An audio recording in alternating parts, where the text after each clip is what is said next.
Yeah, great performance by our team. Obviously, as usual, started with Paul pounding the strike zone with all his pitches, executing at a high level. Thought the at-bats tonight were really good.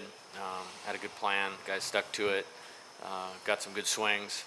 And then played good defense for the most part. And the engagement of the team throughout the day was very mature and outstanding, and look forward to tomorrow.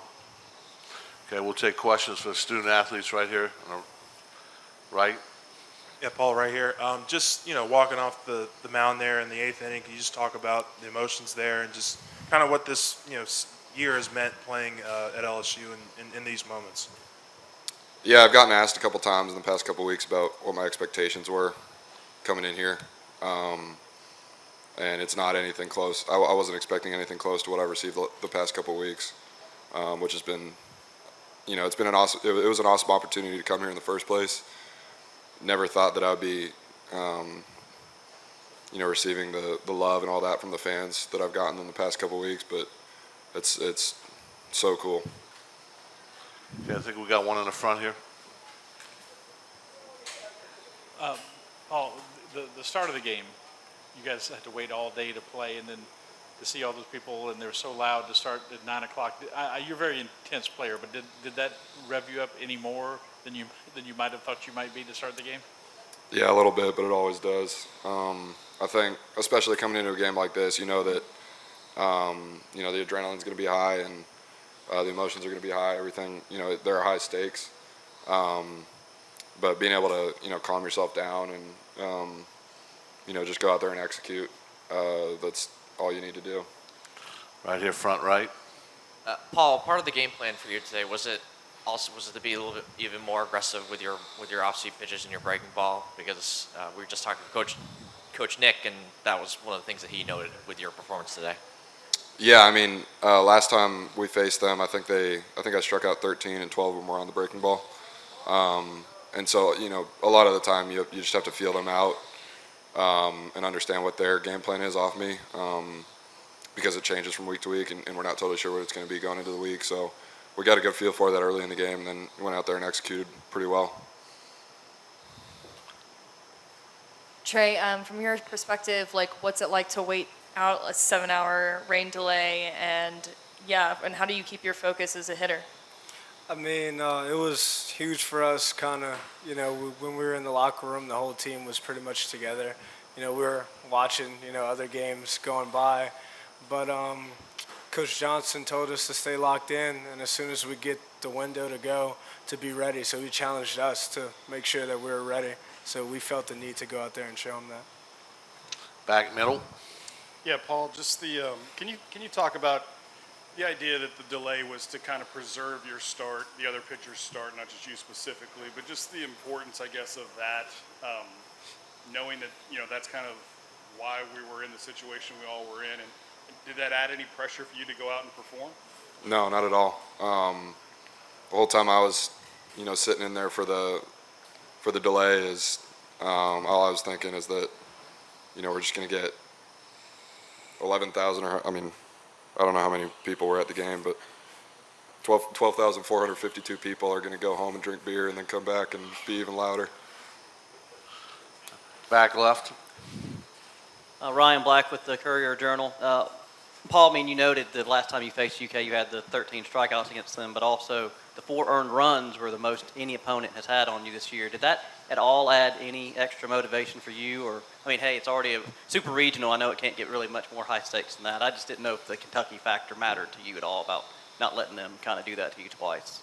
Yeah, going in every weekend, you scout the hitters. It was nice to go into this weekend, watch a lot of video on the hitters and looked into their data, but also had, another outing to go off of. And we had a really good plan. I don't know that it was any extra motivation, but we definitely had, more data to go off of, I would say. Over here, front right. Hi, Trey. I'm Jim Mashik. Could you talk about the gamesmanship, the preening that you guys do when you complete a home run trot, and how did that all get started? And it seems to fire you guys up. Yeah, it's called hitting the Tommy. Tommy brought it from where he came from. When he sits there and kind of leans back, sinks in his heels, and crosses his arms, it's kind of obviously towards our team, and it definitely fires us up. Yeah. Glenn? Paul, what did you do for the several hours in between when the game was first? I mean, did you nap or work out, or what did you do? You probably never had a situation like that before, did you? For the first delay, I went home, played with the dog, and got some food, came back, and then warmed up again. And then for the second delay, I kind of just sat around, did what I needed to do to stay warm. Obviously didn't know when the game was going to start, but I was pretty much warm the whole time. Back middle, Mike? Trey, could you just talk about the offense kind of coming around for guys like yourself and Tommy, some guys that, trying to see it and did well tonight? Yeah, definitely. We know the work that we put in can't change, no matter if we're successful or if we're struggling a little bit. And we also know that everybody in that dugout believes that we're going to get the job done every time we step up there. So that's the confidence that we kind of walk around with, and it definitely boosts us a little bit, or a lot bit, actually. You walk around, no matter how you're hitting, it doesn't matter. It's this at bat when you step in there, and you pretty much expect to get the job done. Front middle right here. Paul, so many players talk about how your mentality is just something that they really look up to. What is something you do to stay grounded throughout the season? I think everything just goes back to execution. Working throughout the week, my bullpens, my catch play, all that, to go out there on Friday or Saturday night and execute. Obviously, we know what the game plan is going to be on the opposing team, and so we're working toward that. We're also working toward what I did well and what I didn't do well the last week. But if you make it simple like that, then it's easy to just go out there and have that consistent mindset. In the middle right here in the front. Trey, you had your first 2 home runs off starting pitcher Zach Lee. What were you looking for from him, and what did y'all kind of discuss in the scouting report? Last week I struggled a little bit because I felt like I was a little antsy. I wasn't working the middle to oppo field like I usually do. I was kind of pulling off on balls. So earlier when we were working out, hitting in the cages, BP and stuff, I was working on seeing the ball to take deeper, and I even took it into the game. I wanted to make sure, even if I was a little late, I was going to make sure to see the ball to take deeper, try to work the other way, and it worked out for me. Michael, you got one in the back? Actually, I just blanked on it, so I'll give it up. Go ahead. Trey, I guess you're never surprised by your fans, but as long as the delays were today and for the place to be that packed and that loud, what were your thoughts? We knew that if the game started at 2, it was definitely going to be loud, but the longer we waited, the cooler it got out there. We knew that it was going to get even more rowdy.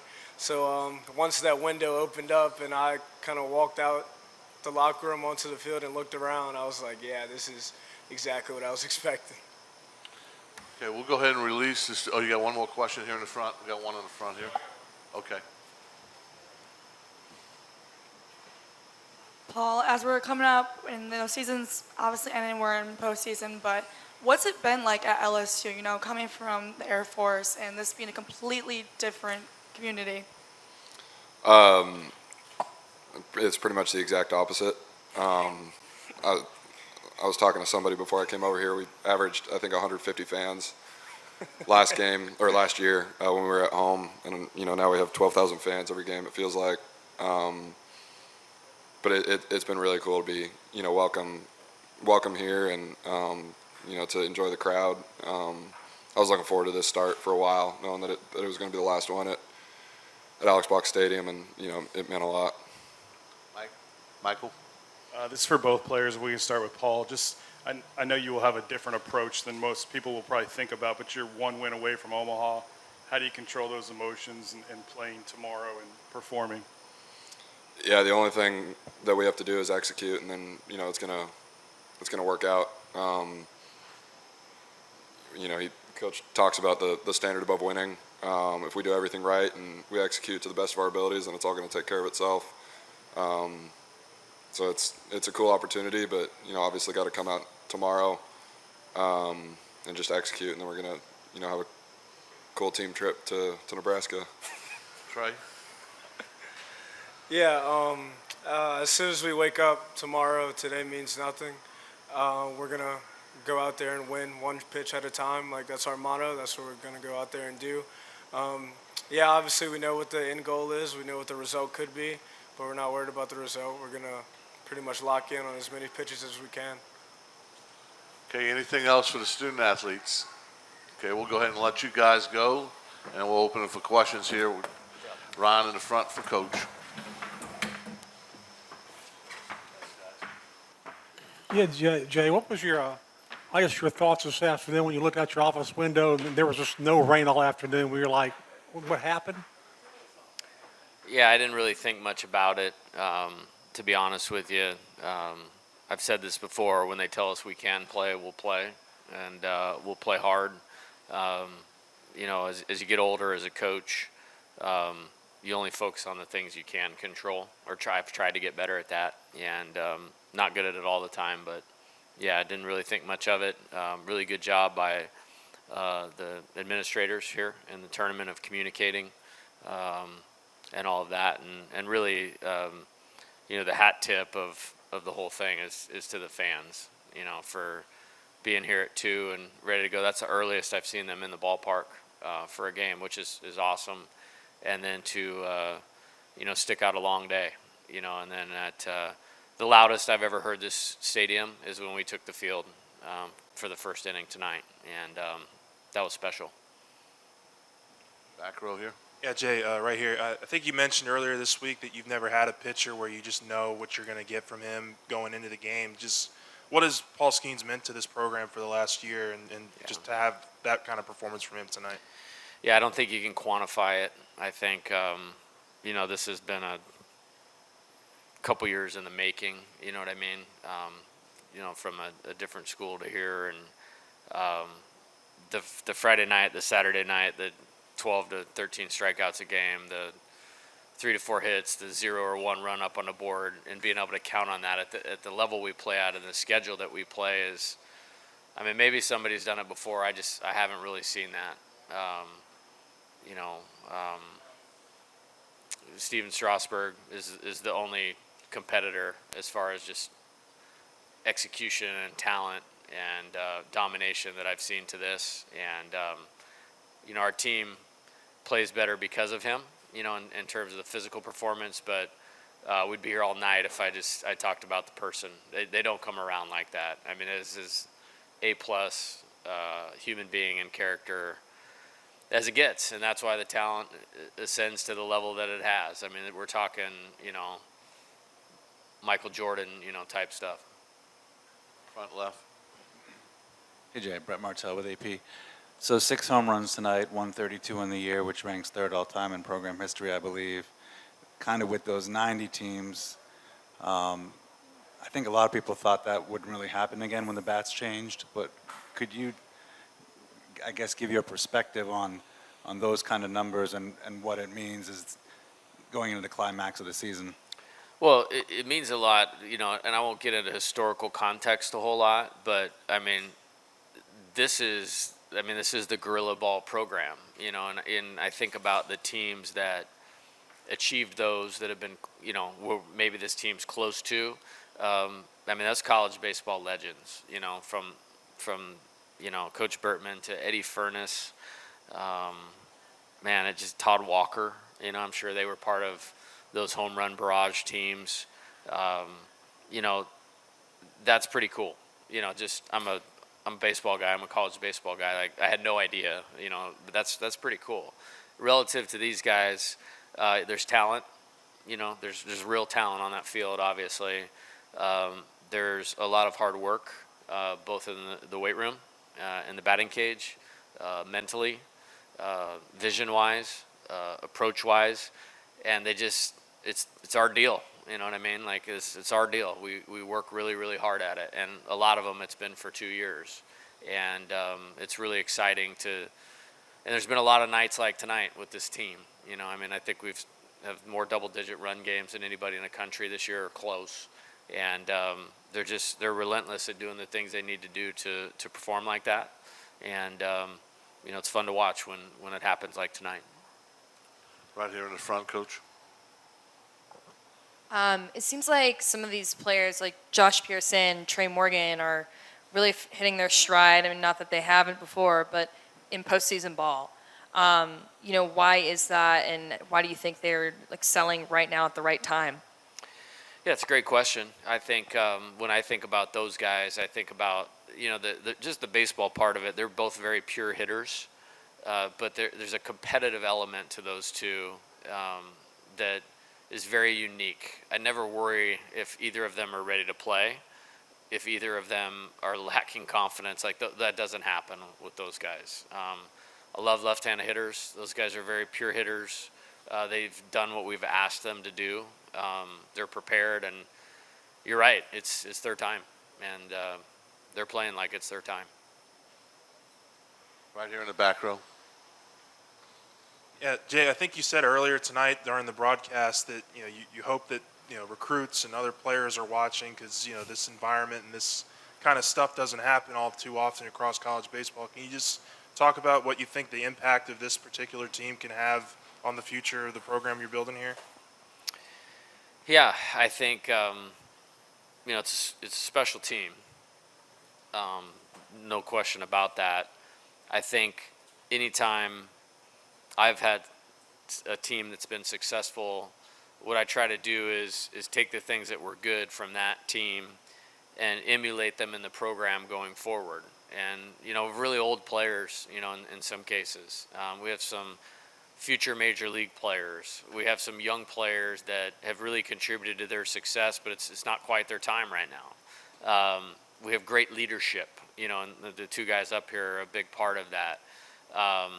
So I think it will have a long-term impact on it. There's guys that I believe we could interchange that haven't played a whole lot lately, and the result wouldn't be that much different because of their talent.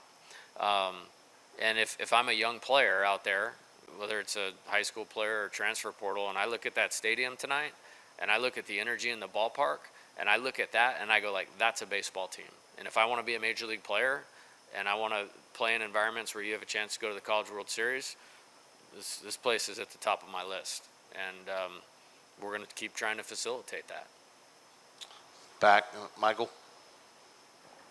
Did you have any role in lobbying for the delay? And now that we're at the back end of this, is there anything that can be learned from it to maybe be a little bit more proactive in such a lengthy delay and making those decisions earlier in the day so that people aren't here, kind of waiting it out?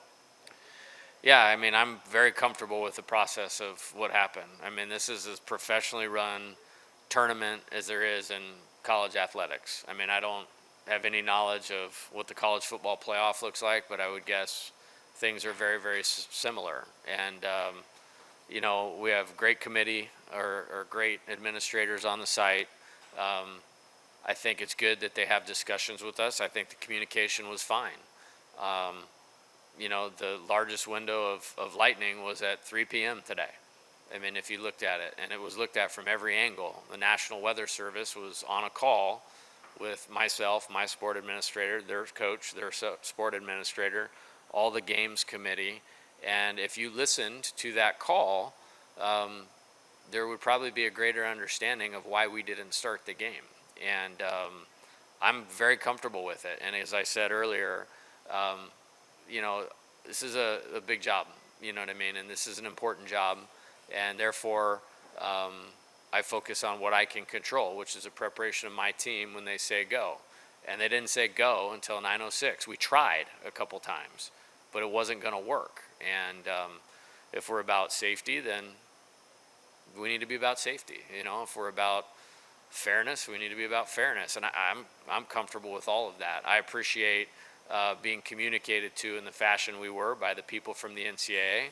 I appreciate having the opportunity to listen to an expert at the weather, and I'm very comfortable with how the process played out. And with that being said, as I said earlier, the stars of the delay are those fans up there in the purple and gold, because they didn't get discouraged or distracted by it. They showed up, and they showed up in a big way. Right here in the front, Coach. Coach, what do you think was the biggest difference between this start and the last time Paul faced Kentucky? Like, what do you think were the adjustments that were made? Well, in the last one, he struck out 13. In this one, he only struck out 9. It's different games, different time. there's a lot to it. I don't really want to elaborate on that just because I'd have to really go back in my memory bank and go like April 14th, what happened. I don't know if that's the exact date, but I feel like that was pretty close. And, I think he executed beautifully tonight. I think the execution of everything in the zone or near the zone was much better tonight than it was in that start. He had a few bigger misses in the last start, which allowed them to see the ball better when he was in the zone. He didn't miss very far off tonight. And so they had to make a decision every single pitch. And when you're having to make a decision on a 101-mile-an-hour fastball and that slider, good luck. Fall left, Coach. Jay, I imagine your team doesn't have to be reminded of the series against Kentucky last time. You guys pounded them pretty good, and they came back and gave you all a tough time the last two games. What are your expectations of Kentucky? Remembering that series and what you've seen of them all season. Yeah, great team. It's had a great season. Not surprised they're here. When I saw the brackets, it was like, if we advance, this is who we're going to be playing. And old team, competitive team. They have a lot of pitching, so I expect a dogfight where we'll have to play well to win tomorrow. Right here. Coach, just to be clear, who gets the last call on those weather decisions, whether you delay the game or not? The NCAA. Okay. Yeah. Anything else? Back in the back, Jacques. Coach, how does the one-game playoff mentality factor into one game to go to Omaha? Well, I think it's been a good formula for us because the same things, again, as crazy as it sounds, with the result, what that would mean, the same things we need to do to beat a Kentucky or somebody in the SEC in April and May, they're the same things tomorrow.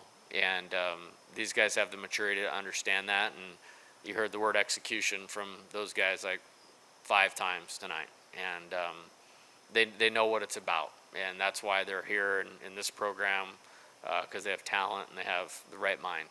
And that's why you've seen it show up a lot. And they know what they need to do. And like I said, I believe last week, the motivation deal is not an issue. Okay, we'll wrap it up. If anyone take one more question here in the front.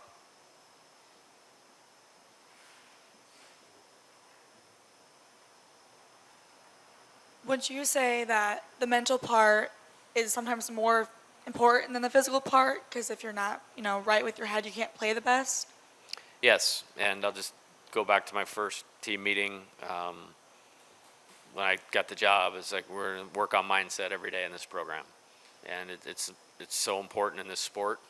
And to achieve at a high level, you have to create some type of advantage.